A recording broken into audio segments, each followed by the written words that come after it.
So Akshat, welcome to this debriefing session. And first of all, congratulations on a 750. Really good improvement from that 710 that you had last year, or the 690 which you started with this year. So how does it feel? First of all, let's start with that. It feels really rewarding. It feels like a lot of work. It's been, week in, week out for months on end, working to really push that score as far as possible. So it's very rewarding.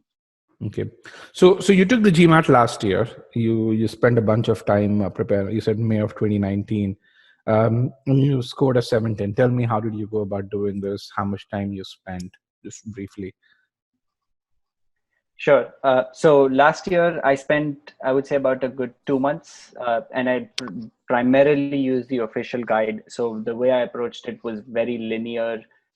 Go through the concepts that are available in the official guide, and then start practicing. And as you practice, you look at the solution, see where you faltered, why you faltered.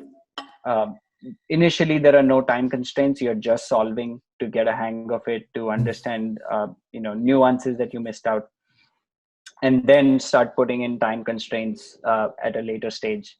And then I ended that with 6 practice tests, all of them on the on GMAX The official official test, yes. website.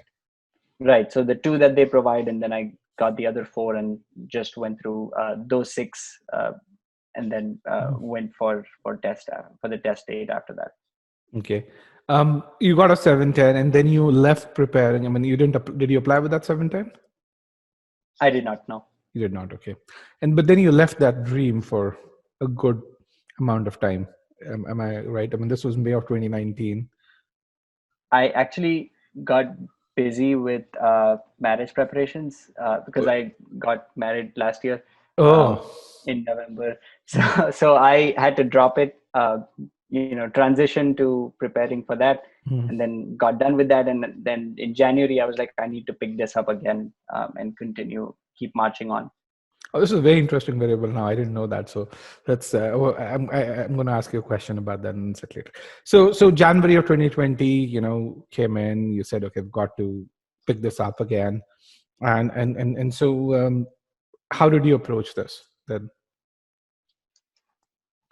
It's a lot of introspection, I would say. The first GMAT test that I took in May 2019 was a great learning experience. I would recommend people do that just to understand who they are, what their limitations are, what their strengths are, where they need improvement. Because it's very much understanding yourself as it is about giving the test. Because once I gave the test, I absolutely knew where I was lacking. I knew exactly what am I missing in this whole in the journey to become proficient at GMAT.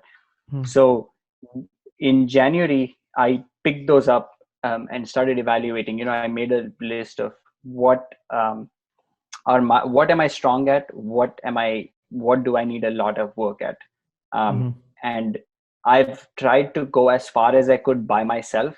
I don't think I could have pushed any more than I beyond a 710 on my own. So I definitely needed support. It was just a question of what kind of support it would have to be. Would it have to be a one-on-one? Would it have to be A private just tutoring. a private tutoring, which is the direction I was going. And I feel like e-GMAT sits in that, on that border between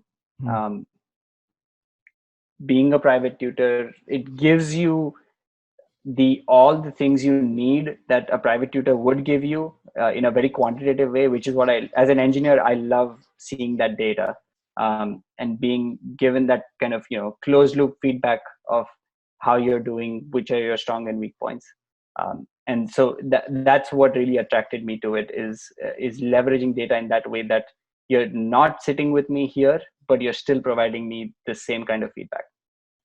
What you're telling me, by the way, is music to my ears. I'm actually doing a presentation tomorrow, and in which really, so mid of 2018, when we kind of started our what we call as the second phase in e-GMAT's journey, what you just said, that e-GMAT had said that very edge of what a private tutor can provide, then it gives you that closed loop feedback to tell you what is it that you're good in and where is it that you need to improve. These were the exact words that we used then.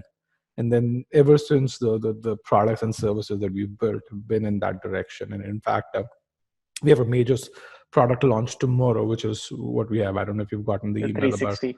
about the GMAT Online 360. Yes. So yeah. So let's kind of come back to this. So you did that. You interacted with someone at e-GMAT, and what did you learn from that interaction?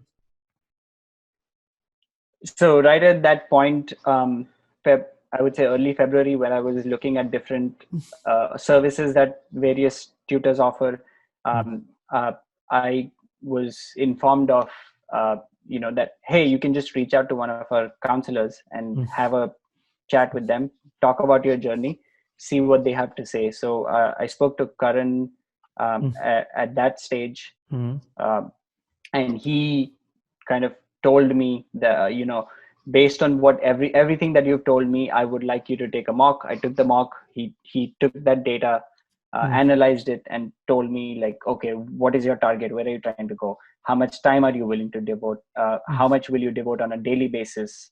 How many months are you willing to practice?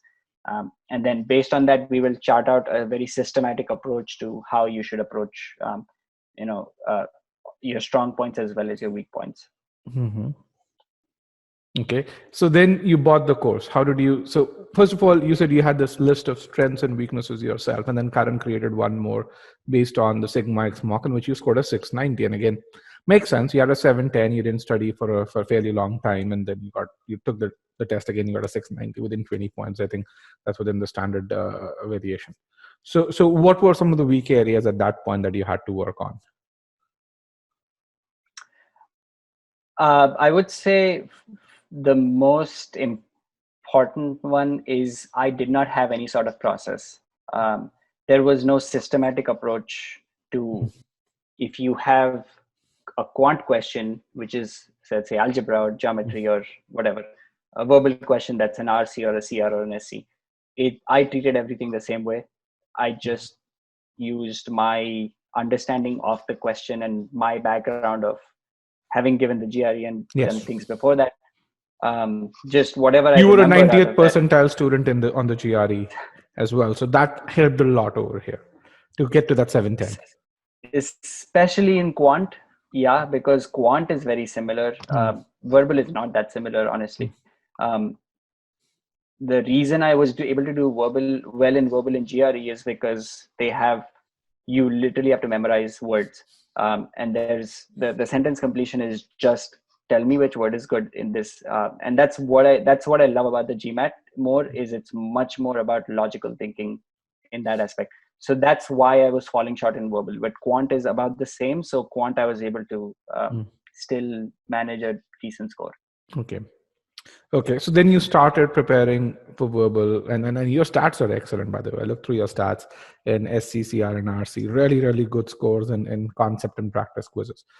So what was the biggest change you felt in sentence correction or critical reasoning or reading comprehension in this attempt versus? Mindset is the biggest change, I would say. And that's why it took me 4 months to prepare for the GMAT. In fact, the practice tests, I only gave them in the last 2 weeks.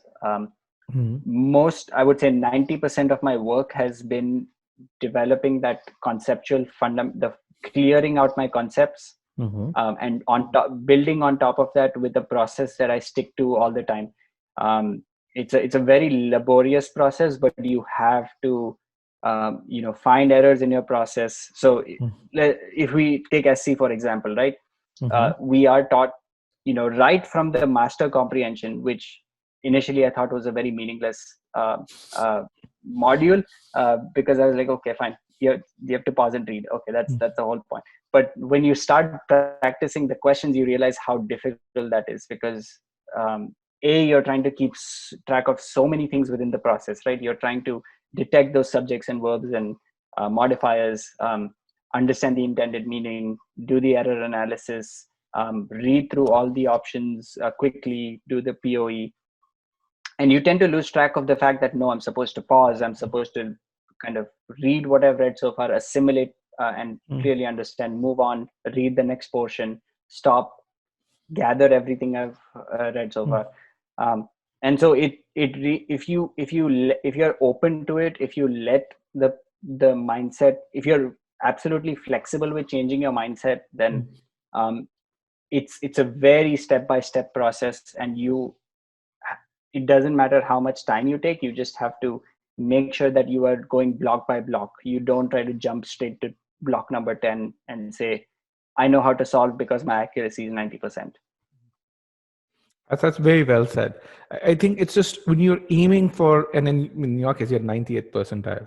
As you know, when you're aiming for that peak performance, these little things matter because they help you get those two more questions right, which is the difference between, frankly, a 730 and a 750, or those 3 or 4 more questions, which is the difference between a 710 and a 750 or so. So having those little adjustments and be willing to learn, as you said. Now, you talked a lot about the process piece. So in your first attempt, would you, when you approach this intense correction question, would you just focus on what does the author intend to say? Did you look at intended meaning?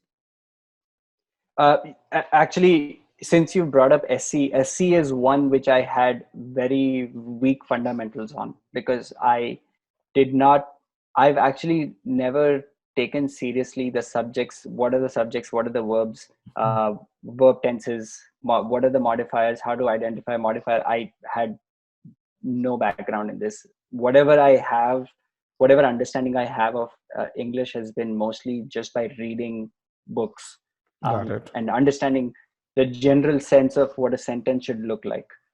Okay. But I'm very weak in terms of identifying the subjects and verbs. So I had to, SC is probably one of those segments where I had to focus very heavily on fundamentals, ironing very clearly, developing that fundamental base, and then working on process. But CR and RC was most purely a process driven approach. There is no Not a whole lot elaborate of fundamental. concepts. Yeah.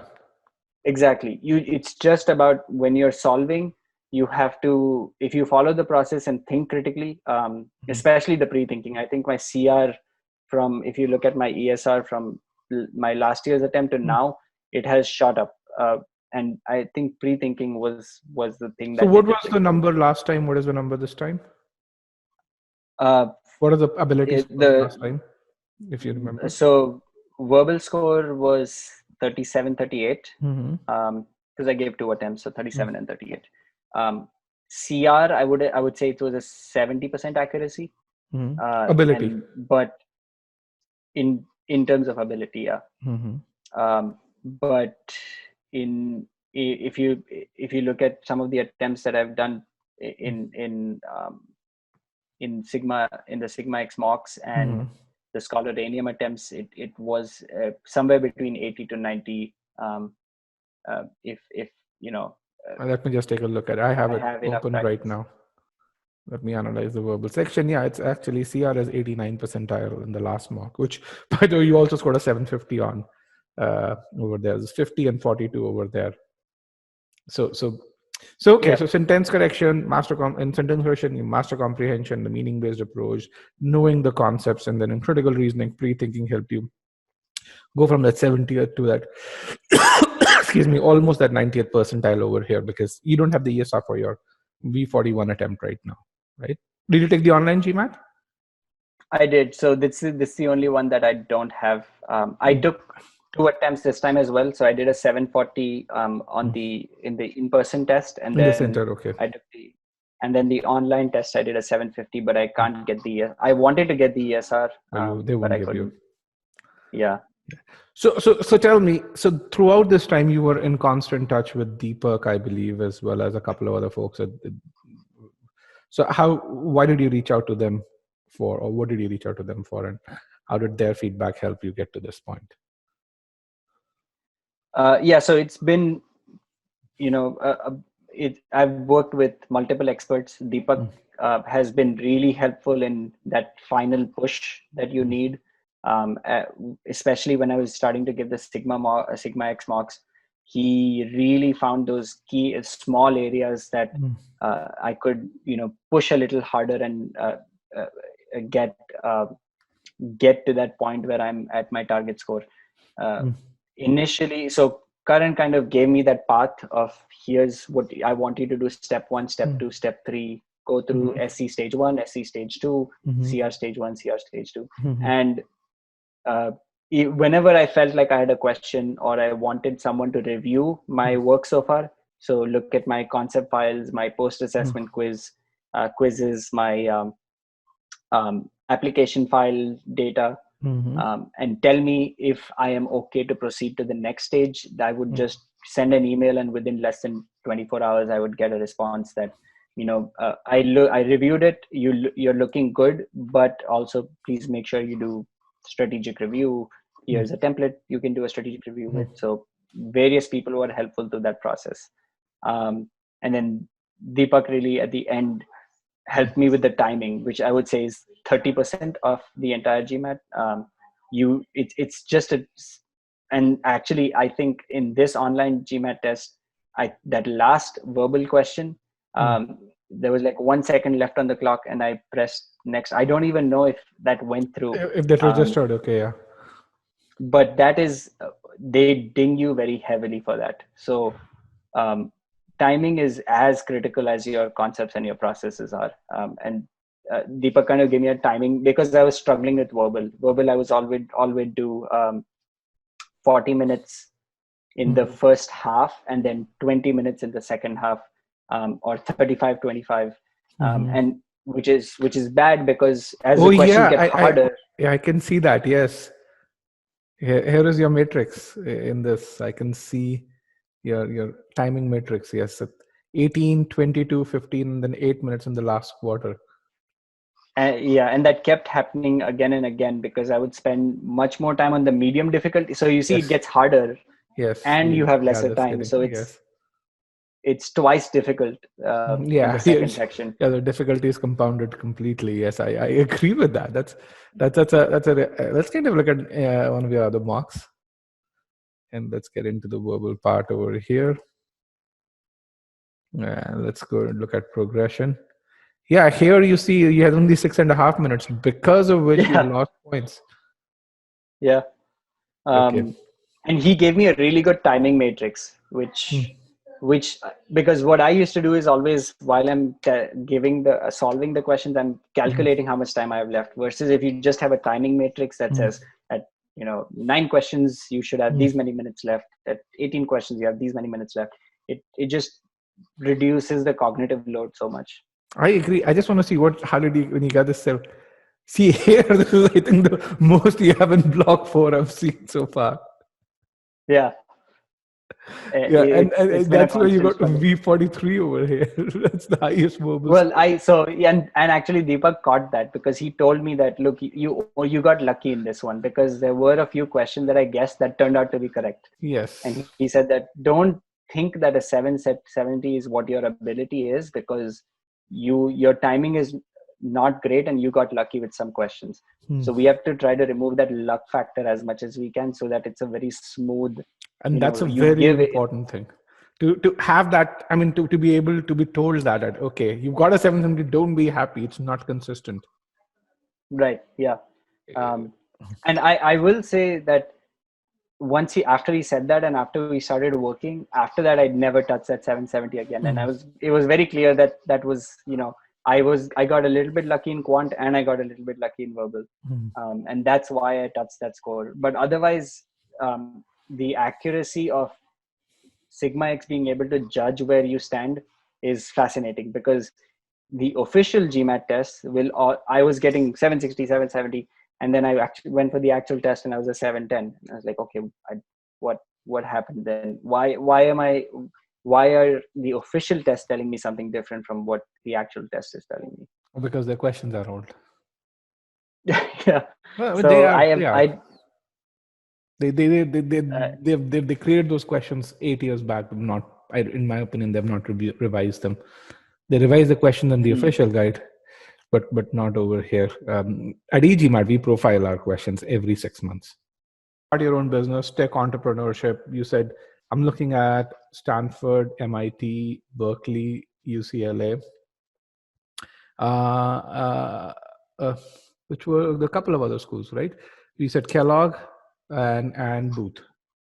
So that's one of the big questions in my mind is full-time versus part-time, and there's so many benefits to just being full-time focused on the MBA, but also you have relatively so much more time than part-time. I've seen some of my friends and they have absolutely no time for anything outside of spending time with their family, focusing on their studies, and then managing work. I think the big thing with full-time versus part-time for me is, what do you want out of an MBA?